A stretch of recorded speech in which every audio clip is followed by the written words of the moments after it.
My name is Tommy Grace. I live in a small village in California called Red Hollow. It was once a place full of life, with kids playing in the streets and neighbors always stopping by to say hello. But everything changed one terrible day, and I'll never forget it. A few years ago, the ground shook so hard it felt like the whole world was breaking apart. The earthquake destroyed almost the whole village. I was in town getting supplies when it happened. My 3 sons, Mark, Ethan, and James, were at my house with their wives and kids. They were having a big family dinner while I was gone. When the shaking stopped, I raced home, praying they were okay. But when I got there, all I saw was rubble. My home was gone, crushed to the ground. I started digging through the wreckage with my bare hands, calling their names. But I only found silence.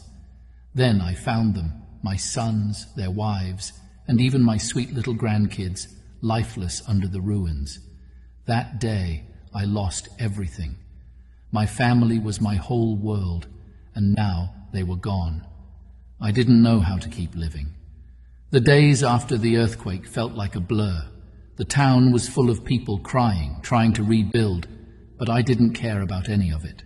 I didn't want to be here anymore. One morning, I decided I couldn't take the pain any longer. I walked deep into the woods, far away from the village. I didn't want anyone to find me. I planned to end my life there where no one would see. But as I wandered, I heard a faint, sad sound. It was like a cry. I followed it and found a tiny monkey tied to a tree. He was skinny, dirty, and shivering with fear. His big brown eyes looked up at me, full of sadness.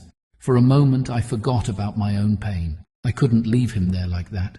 I untied him and carried him home.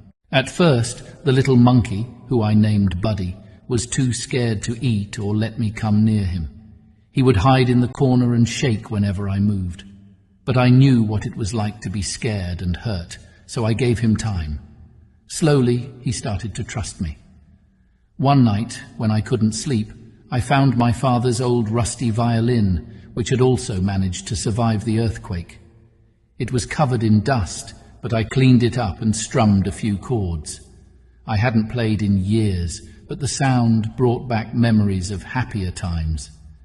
Buddy came out of his corner and sat near me, tilting his head as if he was listening. From that night on, I played the violin every evening, and Buddy always sat by my side. One day, as a joke, I gave him the violin, urging him to try his hands on it. He clumsily touched the strings, making silly sounds that made me laugh for the first time in ages. Over time, Buddy started to get better. His tiny hands learned how to pluck the strings, and soon he was playing real music. Now, Buddy and I perform together. We travel to nearby towns, sharing our music with anyone who will listen. People always say how special it is to see a man and a monkey making music together, but it's more than that. For me, Buddy saved my life.